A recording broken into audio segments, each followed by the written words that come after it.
तमाम शिक्षक शिक्षिकाएं, तमाम हमारे प्यारे छात्र छात्राओं और इस क्षेत्र के आज के इस कार्यक्रम में उपस्थित तमाम हमारे साथी हैं, आप सभी को नमस्कार।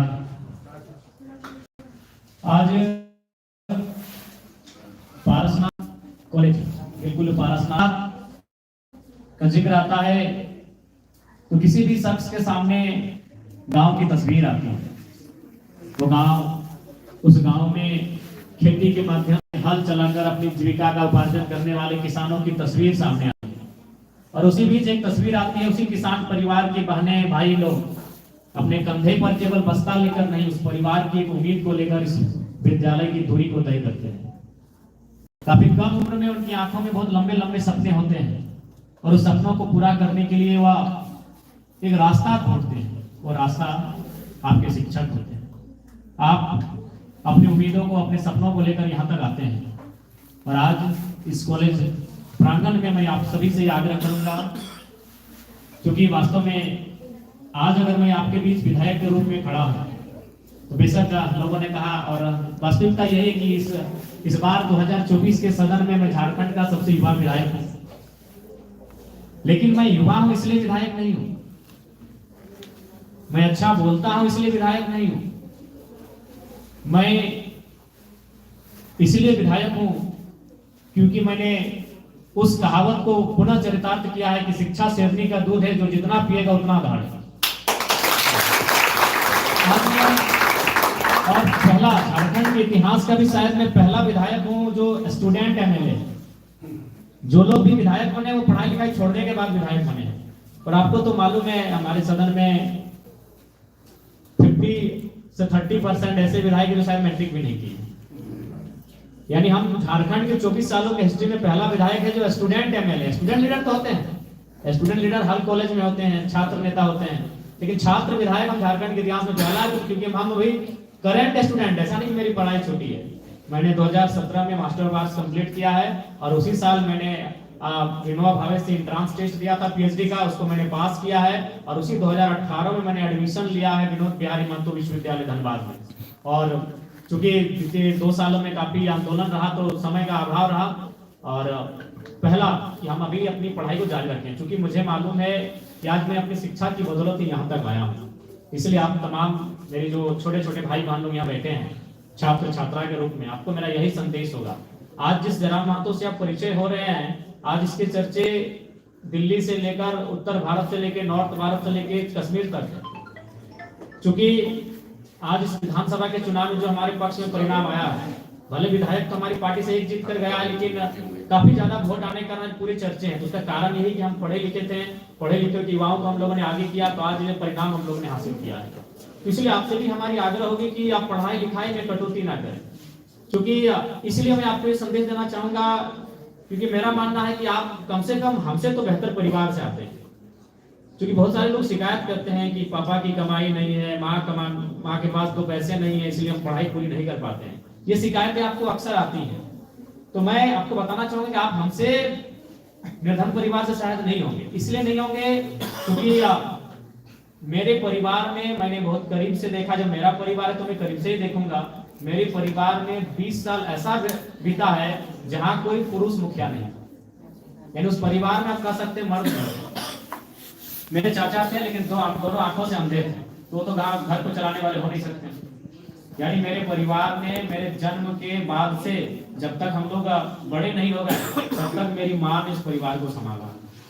और अभी किस परिस्थिति में आपको मालूम है, जब मेरा पिताजी का डेथ हुआ था उस समय मेरी उम्र मात्र 2 साल थी। और उससे बड़ा दुख का क्या बात था कि मेरा जो छोटा भाई था वो प्रेग्नेंट में, माँ के कोख में था, उसका जन्म भी नहीं हुआ था जब मेरे पिताजी का डेथ हुआ था। मेरे पिताजी जब डेथ हो गए, उसके अक्टूबर में डेथ हुआ था और जनवरी मेरे भाई का जन्म हुआ था, यानी 4 महीना बाद मेरे भाई का जन्म हुआ था।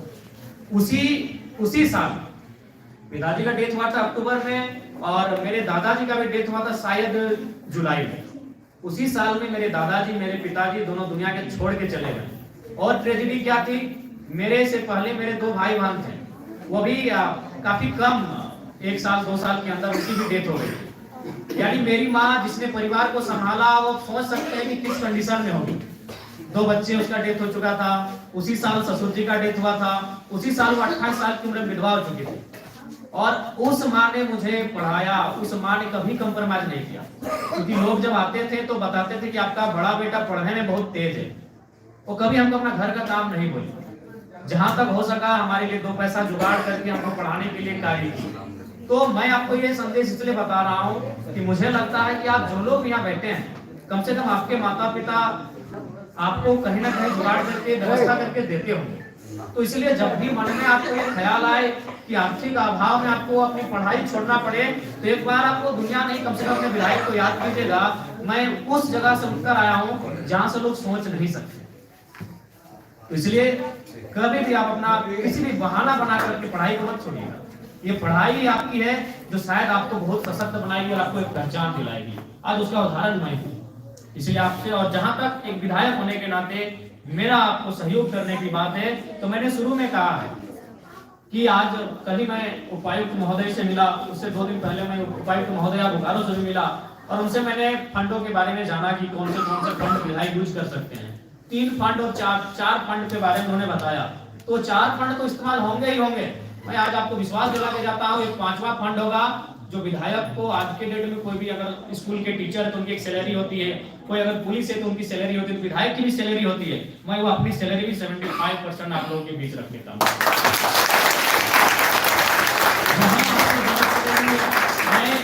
और चूंकि मैंने पहली प्राथमिकता शिक्षा को ही रखा, क्योंकि अगर युवा शिक्षित होंगे, भाई बहन लोग शिक्षित होंगे, तो निसंदेह वो अपने अनुसार रास्ता तय कर लेंगे। जब उन्हें हम हुनरमंद बना देंगे, जब उन्हें हम अकलमंद बना देंगे, तो अपने प्रतिभा के आधार पर वो कहीं ना कहीं पे रास्ता बना लेंगे। इसलिए आज आपसे, क्योंकि आप एक ऐसे परिवेश में, एक सुंदर वातावरण में पढ़ने के लिए आते हैं, एक शांत वातावरण है, आप अपने आप को, यही आज समय है आपको तपाने का, अपने आप को गलाने का, ये तपस्या का यही समय है, तभी इसका परिणाम आपको भविष्य में दिखेगा। वो कहते हैं ना कि आज जिस उम्र के आप पड़ाव में, उसे हम लोग टीनेजर कहते हैं। टीनेजर का मतलब होता है 30 to 19।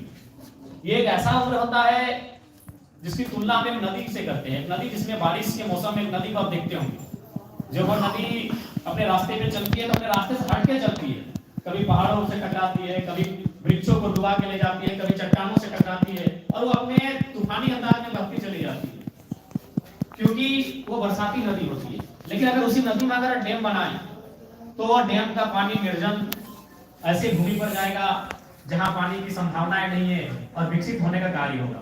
तो डैम का तात्पर्य है आप अभी एक नदी के समान हो। जो भी छात्र छात्राएं हमारे सम्मुख बैठकर हमें सुन रहे हैं, आप एक नदी के समान हो। कौन सी नदी? जो बारिश के महीने में तांडव मचाती है।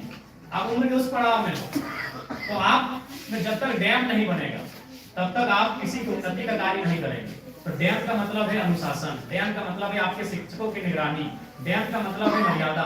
जब आप अनुशासन में रह के अपने शिक्षकों के दिशा निर्देश का अनुपालन करके आगे बढ़ेंगे, तो निसंदेह जिस प्रकार वह नदी और डैम का पानी जब उसे रोककर निर्जन स्थानों में हम लेकर जाकर खेती की बात करेंगे, खेती का काम करेंगे, ठीक उसी प्रकार जब आप अनुशासित होकर आगे बढ़ेंगे, तो निसंदेह आप अपने साथ साथ, अपने गाँव के साथ साथ, अपने समाज के साथ साथ इस क्षेत्र में उन्नति और नाम रोशन करने का काम करेंगे।